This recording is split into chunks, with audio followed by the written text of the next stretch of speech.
While fiberglass bath or rolled insulation is more commonly installed in new construction, there are times you will be required to install it when weatherizing an existing home, so it's necessary to have a good understanding of the procedure. The first thing you need to understand about fiberglass insulation is that you must protect your lungs and the rest of your body from its harmful effects. Fiberglass is exactly what it says, fibers made of glass. When these fibers come into contact with your skin or eyes, they will become itchy and irritated.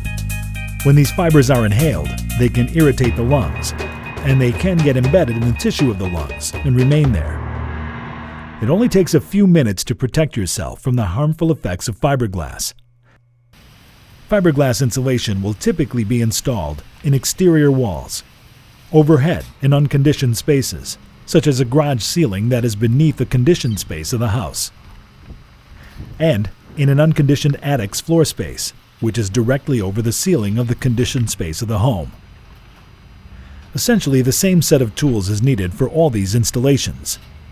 You will need a stepladder, a tape measure, a utility knife or other tool to cut the insulation, a stapler, wire supports for overhead installation, boards or plywood to stand on in the attic, and portable lighting.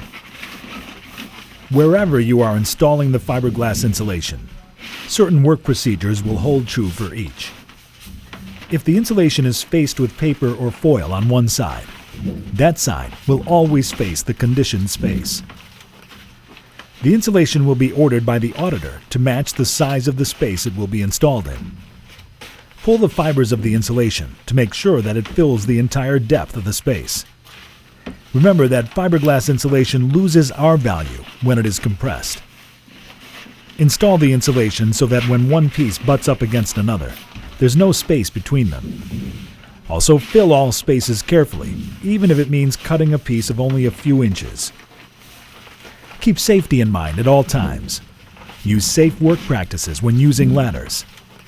And use boards or plywood to span across the joists in the attic to avoid stepping between the joists and damaging the ceiling below, or falling to the floor below.